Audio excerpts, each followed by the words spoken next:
السلام علیکم ناظرین کرام، نئی ویڈیو میں آپ کو خوش آمدید کہتے ہیں۔ فوجی ترجمان کی جانب سے پریس کانفرنس ہو چکی ہے۔ یہ کوئی 1.5-2 گھنٹوں پر محیط پریس کانفرنس تھی۔ گولی کیوں چلائی، کس نے چلائی، فوجی عدالتوں سے سزائیں، عمران خان کے ساتھ مذاکرات، عالمی پریشر، افغانستان، یعنی تمام جو سوالات اٹھ رہے تھے، تمام موضوعات پر آج مفصل گفتگو کی گئی ہے DGI-SPR کی جانب سے۔ خاص کر کے جنرل فیض حمید والے معاملے کو بھی ڈسکس کیا گیا ہے۔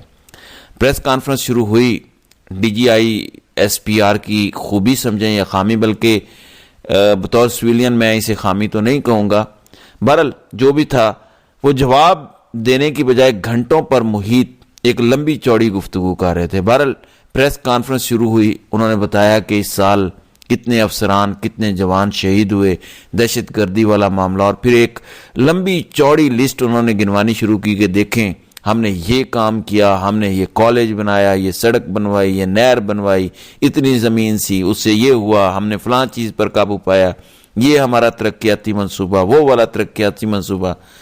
تو یہاں تک سنتے ہوئے مجھے بطور سویلین تھوڑی حیرانگی بھی ہوئی کہ اس طرح کی پریس کانفرنس تو وزیر اعظم کو کرنی چاہیے، وزیر خزانہ کو، وزیر منصوبہ بندی کو کرنی چاہیے کہ ہماری یہ کامیابیاں ہیں۔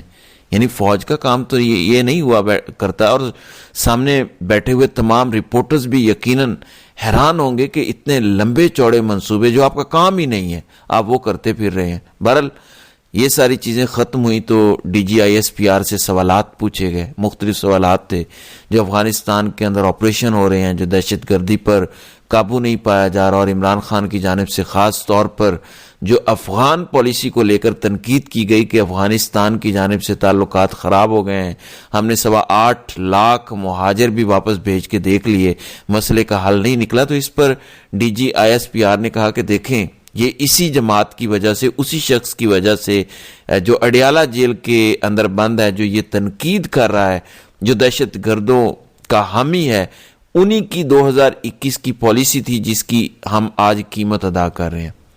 اچھا، انٹرسٹنگ بات یہ ہے کہ وہ جو معاہدے کی بات کر رہے ہیں، آگے میں بتاتا ہوں، وہ تو جنرل باجوہ اور جنرل فیض حمید نے کیا تھا جو انہی کے بندے تھے۔ بہرحال کہتے ہیں کہ جو معاہدہ لکھا گیا تھا، وہ جو فیصلے ہوئے تھے خان کے دور میں، اسے لہو سے ہم ان فیصلوں کی سیاہی کو مٹا رہے ہیں۔ فوجی عدالتوں کے حوالے سے سوال ہوا تو DGI-SPR نے کہا کہ ایک تو یہ کہ یہ سارا انتشاری ٹولہ ہے جو فوج پر حملہ آور ہوا ہے، اور انہوں نے کہا کہ یہ مقدمہ فوج کا نہیں ہے 9 مئی، بلکہ عوام پاکستان کا مقدمہ ہے۔ اچھا، اگر تو عوام پاکستان کا واقعی مقدمہ ہے تو عوام نے تو 8 فروری 2024 یعنی اس سال کے آغاز میں ہی فیصلہ سنا دیا تھا کہ وہ کس کے ساتھ کھڑے ہیں، کس نیریٹو کے ساتھ کھڑے ہیں۔ آپ نے تو 80-90% لوگوں کو ہی انتشاری قرار دے دیا۔ تو بہرحال بڑی معصومیت سے انہوں نے یہ بات کی ہے۔ پھر انہوں نے کہا کہ پہلے ہی سزا ہو جانی چاہیے تھی، اور ہم نے تو پھر سپریم کورٹ کی روشنی میں سزائیں سنائی ہیں۔ سپریم کورٹ نے ہمیں کہا تو ہم نے سنا دی، ورنہ ہم نہ سناتے۔ اور پھر ہمارا جو ٹرائل ہے، عالمی عدالت انصاف بھی اس کو انڈورس کرتی ہے کہ ہمارے ہاں شفاف ٹرائل ہوتا ہے، وکیل کی ایکسیس دی جاتی ہے، ثبوت دینے کا موقع دیا جاتا ہے، گواہ پیش کرنے کا موقع دیا جاتا ہے، ساری چیزوں پر ڈیٹیل ڈسکشن ہوتی ہے، اس کے بعد سزا سنائی جاتی ہے۔ تو ہم نے قانون اور آئین کو فالو کیا ہے۔ بڑی عجیب بات ہے جو انہوں نے کی ہے، کیونکہ خود یورپی یونین کی جانب سے، امریکہ کی جانب سے، برطانیہ کی جانب سے، اور اسی طرح سے اقوام متحدہ کی جانب سے اس انصاف کو ناانصافی پر مبنی قرار دیا گیا ہے۔ اور پھر وہ کون سے فوجی افسران جج ہیں، ان کے پاس کون سی قانون کی ڈگری ہے جس کی بنیاد پر انہوں نے 10 سال سزا سنائی ہے۔ بہرحال DGI-SPR نے یہ بھی کہا کہ یہ جو تنقید کر رہے ہیں فوجی عدالتوں پر، یہ ماضی میں بہت بڑے دائی رہے ہیں، بڑے حامی رہے ہیں فوجی عدالتوں کے، اور پاکستان میں کون سے فوجی عدالتوں نے پہلی دفعہ فیصلے سنائے ہیں؟ اس سے پہلے بھی فوجی عدالتیں فیصلے سناتی آئی ہیں۔ پھر ایک رپورٹر نے سوال پوچھا کہ خان کے ساتھ PTI کے حوالے سے کوئی مذاکرات چل رہے ہیں، بیک ڈور رابطے چل رہے ہیں؟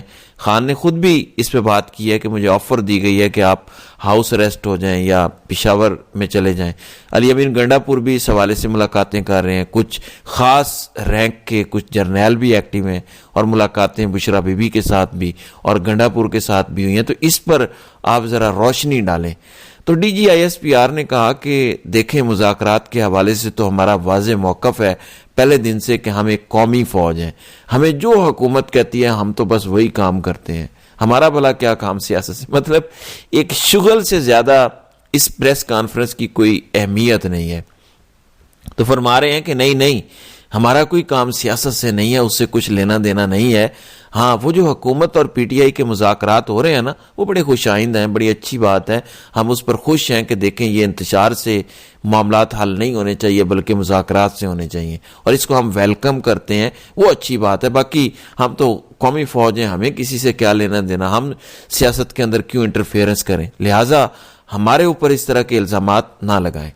پھر ایک رپورٹر نے جنرل فیض حمید کے حوالے سے سوال کیا کہ آئی ایس پی آر کی جانب سے پریس ریلیز آئی تھی تو کہا گیا کہ وہ فرد جرم عائد ہو گئی ہے, تو یہ ہو گیا وہ ہو گیا, تو کیا یہ جنرل فیض حمید تک معاملہ محدود رہے گا یا آگے بانی پی ٹی آئی تک بھی آئے گا یا یہ معاملہ یہیں رک جائے گا. یعنی وہ آپ نے کہا تھا نا کہ سیاسی معاملات کے حوالے سے بھی انویسٹیگیشن ہو رہی ہے. تو انہوں نے کہا کہ فوج کا اندرونی معاملہ ہے جو چل رہا ہے یہ بڑا سینسٹیو معاملہ ہے, حساس معاملہ ہے. تو میں آپ لوگوں کو مشورہ دوں گا کہ جنرل فیض حمید کے معاملے پر زیادہ تبصروں اور تجزیوں سے گریز کیا جائے. تو فوجی ترجمان کی جانب سے یہ نہیں کہا گیا کہ نہیں عمران خان پہ بھی ہاتھ ڈالا جائے گا, یہ کیا جائے گا, وہ کیا جائے گا. پھر ان سے یہ بھی پوچھا گیا کہ اب سویلینز کو سزائیں ہو گئی ہیں, کیا اب گیم ٹھنڈی ہو گئی ہے, اندر کی آگ ٹھنڈی ہو گئی ہے یا آگے بھی معاملہ بڑھے گا. تو اس حوالے سے بھی آئی ایس پی آر نے کوئی واضح جواب نہیں دیا بلکہ انہوں نے کہا کہ ہم اس کے بعد جو انسداد دہشت گردی عدالتیں ہیں ان سے کہیں گے کہ ہم نے دیکھ لیں فیصلہ سنا دیا ہے, اب آپ بھی فیصلے کریں, انصاف پہنچائیں, یہ کریں وہ کریں. سب سے جو اہم سوال تھا وہ ایک رپورٹر نے پوچھا کہ سر سوشل میڈیا پہ بڑا پروپیگنڈا ہو رہا ہے کہ گولی کیوں چلائی, وہ کچھ جعلی ویڈیوز بھی آ رہی ہیں, مبینہ ویڈیوز بھی آ رہی ہیں, تو وہ 26 نومبر کو ہوا کیا تھا, فوج نے کیا کیا تھا. اب رپورٹر بیچارہ سیدھا سوال تو نہیں پوچھتا کہ گولی کیوں چلائی, اب ان سے کون پوچھے کہ گولی چلائی کیوں ہے. تو اس نے کہا کہ سر جی سوشل میڈیا پہ جعلی ویڈیوز ہیں, آپ کو پتہ ہے سبھی پوچھ رہے ہیں کہ گولی کیوں چلائی, تو اس حوالے سے بھی آپ بتا دیں کیا معلومات ہیں آپ کے پاس, اس پر آپ کیا کہتے ہیں. تو D G I S P R نے کہا کہ 26 نومبر والا جو معاملہ ہے یہ ایک بہت بڑی سازش تھی اور اس جماعت کا تو آپ کو پتہ ہے کہ 2014 میں انہوں نے کیا کیا تھا, پی ٹی وی میں گھس گئے تھے, پارلیمنٹ میں گھس گئے تھے, لہٰذا اب بھی ان کا پری پلانڈ منصوبہ تھا. فوج حکومت نے طلب کی ہوئی تھی, وہ تو ریڈ زون کی حفاظت کے لیے تھی, ان کے پاس تو کوئی آتشی اسلحہ نہیں تھا اور ان سے اسلحہ واپس لے لیا گیا تھا.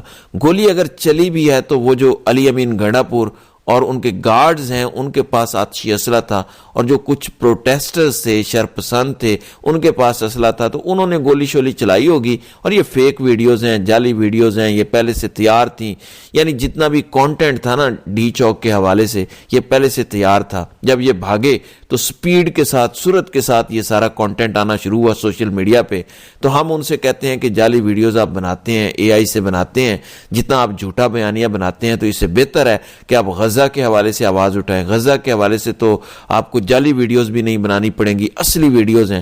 مختصر یہ کہ فوجی ترجمان نے کہا کہ ہمارا تو اس سے کوئی لینا دینا ہی نہیں ہے, ہمیں تو حکومت نے بلایا تھا, ہم آ گئے, ہمارے پاس اسلحہ بھی نہیں تھا, یہ سب جھوٹ ہے, پروپیگنڈا ہے, عوام نے مسترد کر دیا ہے. اور ہم عوام کا بھی شکریہ ادا کرتے ہیں کہ عوام پی ٹی آئی کے بیانیے میں آئی نہیں, اور یہ گولی چلائی بھی ہے تو پی ٹی آئی والوں نے خود چلائی ہے.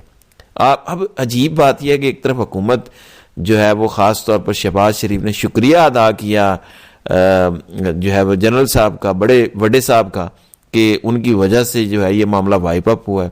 پھر مریم نواز نے کہا کہ پنجاب پولیس نے گولی نہیں چلائی, تو پھر چلائی کس نے تھی؟ کوئی اپنے ان کے وہ کہتے ہیں جی شرپسند تھے.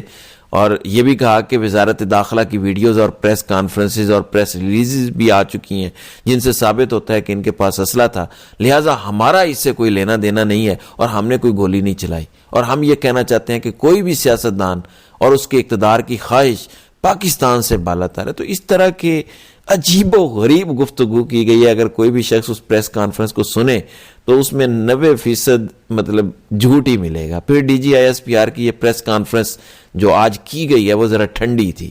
جیسے وہ پہلے بہت زیادہ وہ جو بولتے ہیں نا انتشاری ٹولہ، ماسٹر مائنڈ، اس طرح کی کہانیاں، یہ کر دیں گے وہ کر دیں گے، آج ذرا بدلے سے سرکار نظر آئے ہیں. پہلے کی نسبت جو رویہ تھا وہ ذرا کول تھا. تو یہ آج کی D G I S P R کی پریس کانفرنس کا احوال ہے.